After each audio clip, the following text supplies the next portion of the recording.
Hi there, this is John Wilkinson from History Made Easier.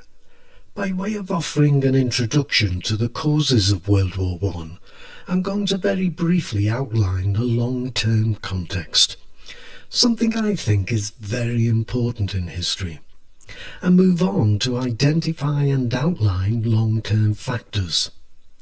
Then I'll show why the Balkans really has to be seen as the heart of any good explanation, before going on to look at the short-term factor, the July crisis, ending with the blame game, looking at Germany, but also Austria, Hungary and Russia, and why France and Britain aren't so much to blame, even if they aren't completely innocent.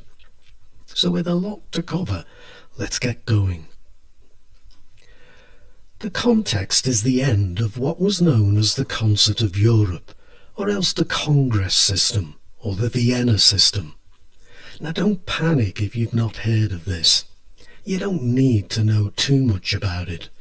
But it was put in place after the Napoleonic Wars, when the great powers agreed to maintain a balance of power and meet in order to prevent further large-scale conflicts in Europe. World War I well and truly shattered it, but in truth it was struggling for some time, because of the new kid on the block, Germany, that was unified in 1871 and upset the balance of power in the process of unifying by defeating first Austria-Hungary and then France. And by the way, at much the same time, Italy was unified too. Now matters weren't helped when the European powers became rivals, as they sought to grab colonies in Africa and grab influence in China, though Austria-Hungary wasn't involved in this. As a result, relations between the great powers grew more tense, and rising tension is going to be a very big factor. As for long-term causes, Europe spiralled into international anarchy with the alliance system and the division of Europe into two rival camps, leaving Germany feeling surrounded. There's also the arms race and the question of whether it left Germany tempted to risk war in 1914 lest Russia grow too strong, and in July whether it left the final decision to go to war or not in the hands of the generals rather than the heads of state and politicians. There is the added pressure resulting from the crumbling Ottoman Empire, the sick man of Europe, and there are the crises caused by German foreign policy and crises in the Balkans. I'll return to all of these points in other presentations, but you will need to consider how these were factors in causing war, what their relative importance was, and how they link to each other, and how they link to the July crisis. And again, I think rising tension is a very big factor. Next, we come to what is really the heart of any good explanation of World War I, the Balkans. Work backwards. World War I was triggered by the assassination of Archduke Franz Ferdinand in Sarajevo, the capital of Bosnia-Herzegovina. Austria-Hungary had taken Bosnia-Herzegovina when Serbia thought it was rightfully hers, and while Russia thought it should be the power of influence in the Balkans. And the tension had been bubbling away since the 19th century, with the two Russo-Turkish wars of 1806-12 and 1828-9, the Crimean War of 1853-6, the Eastern Crisis of 1875-8, and the Serbo-Bulgarian War of 1885, reaching imminent eruption with the Bosnian Crisis of 1908-9 and the Balkan Wars of 1912-1913. Now don't worry again if you don't know too much about those earlier wars. The key things to note here is how Balkan nationalism gets more assertive. Austro-Hungarian and Russian rivalry increases, with Russia always seeming to lose out. Tensions rise, again that word tension, and nothing gets resolved. And Germany gets dragged in. This is where your explanation rests. And then we come to the July crisis. And I think for this presentation, I'll fit the long-term, or as I prefer to call them, the fundamental causes, with the crisis that followed the Archduke's assassination.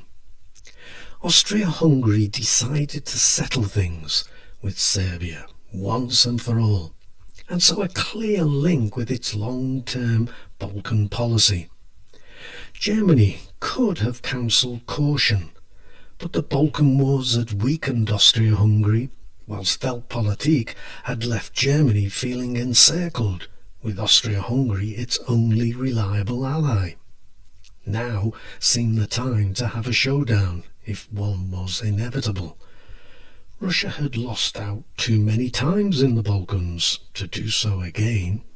Tsarism was under threat in Russia. It couldn't back down again. France had given its own blank cheque to St. Petersburg and didn't seem to do an awful lot to prevent a war. And Britain was criticised, both at the time and since, for not making it clear to Germany sooner that it would support France and Russia. If it had done so, then Germany might have been encouraged to pressure Austria-Hungary to respond more reasonably. And so we come to the blame game, and Germany comes in for most blame. But let me say up front, I'm not so sure. There is the policy of Weltpolitik and the crazy antics of Kaiser Wilhelm II that left Germany encircled by enemies and needing Austro-Hungarian support. The Schlieffen Plan, the War Council of 1912 that concluded that Russia should be attacked sooner rather than later, before Russia's growing strength would make German victory impossible. And there was the blank cheque as the July crisis got underway. But what about Austria-Hungary? It provoked Serbia by first taking over the administration of Bosnia-Herzegovina and then annexing it. And what was Archduke Ferdinand doing in Sarajevo at such a sensitive time for Serbs? And finally, who asked for German support and then sent a set of demands designed to provoke war? As for Russia, those early wars I've cited show Russian interests in the Balkans. The protector of Slavs and desperate to gain control of the Straits and Constantinople in order to access the Mediterranean. Russia was the first to mobilise in the July crisis, and Serbia wasn't entirely innocent either. But what of France and Britain? Neither power was prepared to see Germany dominate Europe. France knew it couldn't stand against Germany on its own, and so supported Russia, perhaps too much, and dragged a reluctant Britain into the Triple Entente. Though I must say, I only see France and Britain on the edges of the debate surrounding blame. And so, a brief overview of the causes of World War I. I will do separate presentations on each of these factors to provide a little more detail, but I can't get into the kind of detail I would like in my presentations. They would be too long. But if you're interested in tutorials, well, we could do that there. Just get your parents to get in touch with me at historymadeeasier@gmail.com and we'll see if we can sort something out. I'm happy to negotiate a price your parents can afford. but it will depend on me having a slot free. But anyway, let me thank you for listening and wish you the very best of luck with your studies. Cheers.